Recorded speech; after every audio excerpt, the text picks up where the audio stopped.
حضرت موسیٰ اور خضر علیہ السلام کے واقعے کو بیان کیا. تو حضرت موسیٰ اور خضر علیہ السلام کا واقعہ جسے خضر بول دیتے ہیں ہم، خضر علیہ السلام کا واقعہ بڑا مشہور ہے. اس واقعے کی تشریح میں آپ بیان کرتے ہیں کہ خضر علیہ السلام سے ملاقات ہوئی تو وہ کیا کہتے ہیں. انہوں نے بتایا کہ ہمیں قطب مدار کی مدد کرنے کے لیے اللہ تعالیٰ جو ہے وہ حکم دیتا ہے، اور وہ قطب مدار دنیا کی بقا کا سبب ہوتا ہے، اور وہ اس وقت یمن میں ہے، اور امام شافعی رحمۃ اللہ علیہ کا مقلد ہے، اور ہم اس کے پیچھے نماز پڑھتے ہیں. کچھ بات سمجھی آپ نے؟ یہ قاضی ثناء اللہ پانی پتی گفتگو کر رہے. میں ایک چیچنیا کا لڑکا تھا، میں باتیں سیکھتا رہتا ہوں، ہم لوگ مکمل نہیں ہوتے. بس ایسے ہی سوال اس سے میں نے پوچھ دیا، اس نے جواب بڑا ٹاپ کا دیا. میں نے کہا یار یہ چاروں امام کیسے صحیح ہو سکتے ہیں؟ اصول یہ ہے کہ دو چیزیں ہوگی تو ان میں سے ایک صحیح ہوگا، ایک صحیح نہیں ہوگی. یہ تو ہم منطق میں یہی پڑھتے ہیں، ایک صحیح ہے تو دوسری صحیح نہیں ہے. اگر ایک بلند ہے تو دوسری نیچی ہے، اگر ایک نیچی ہے تو ایک تو بلند ہے. تو یہ دونوں صحیح کیسے ہو گئی؟ چاروں امام کیسے صحیح ہوں؟ وہ چیچنیا کے لڑکے نے جواب غضب کا دیا. آپ سب سن لیجئے. کہنے لگا چھوڑو آپ یہ تصوف میں جب آؤ تو یہ منطق چھوڑ دیا کرو، میں تمہیں بتاتا ہوں. کہنے لگا کہ چاروں امام سچے اس لیے ہیں کہ چاروں اماموں کی تقلید کرنے والوں میں غوث، قطب، ابدال، اولیاء کرام، ائمہ کرام، یہ چاروں کے اندر جو ہے وہ شامل ہے.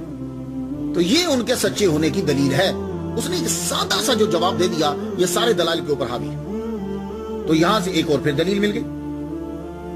تو نقبہ جو ہیں اب ان کی جگہ ہیں. نقبہ جو ہیں یہ مغرب میں رہتے ہیں، نجبہ جو ہیں یہ مصر میں رہتے ہیں، ابدال جو ہیں یہ شام میں رہتے ہیں، اخیار جو ہیں یہ سیاح ہوتے ہیں، پھرتے رہتے ہیں، اور قطب زمین کے گوشوں میں ہوتے ہیں. وَالْعَمَدُ فِي زَوَائِي الْأَرْضِ. یہ قطب جو ہے نا، اس کو عربی میں جب آپ پڑھیں گے نا تو عمد آئے گا. ستون کہتے ہیں نا اسے، عماد الدین، اور عمد اس کی جمع. اچھا، تو یہ عمد جو ہوتے ہیں یہ زوائي الارض میں ہوتے ہیں، زمین کے گوشوں میں ہوتے ہیں. اور جب مسلمانوں پہ مصیبت آ جاتی ہے، دیکھو کتنی بڑی دنیا ہے اور ہم لوگوں کو پتہ ہی نہیں ہے. ہم ایسے ہی صاحب قبر کی جو ہے نا وہ توہین کر دیتے ہیں، ہم ولی اللہ کو جانتے نہیں. ابھی بھی یہ سسٹم چل رہا ہے لیکن آپ کو سمجھ نہیں آئے گی. اس سسٹم کو سمجھنے کے لیے سسٹم میں آنا پڑتا ہے. تو جب مسلمانوں پہ مصیبت آتی ہے، مسلمانوں پہ، میں پھر بار بار کہہ رہا ہوں، مومن مسلمان ہم لوگ وہ کچھ بھی نہیں ہیں ہم. تو جب مسلمانوں پہ مصیبت آتی ہے تو پھر دعا کے لیے نقبہ ہاتھ پھیلا دیتے ہیں. اور جب بات ذرا لیٹ ہو رہی ہے، بھاری ہے، پھر اخیار ہاتھ اٹھا دیتے ہیں. پھر قطب اگر پھر بھی قبول نہیں ہوتی تو پھر غوث کو بلایا جاتا ہے کہ آؤ آگے دعا کرو. تو پھر جب غوث دعا کے لیے ہاتھ اٹھا دیتے ہیں تو اللہ تعالیٰ جو ہے مسلمانوں پہ آسانی پیدا کر دیتا ہے.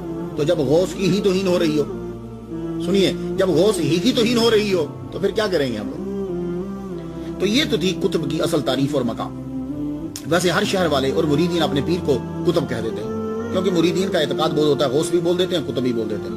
یہ ان کا کچھ اعتقاداً ہوتا ہے، کچھ واقعی ان کے پاس مرتبہ بھی ہوتا ہے.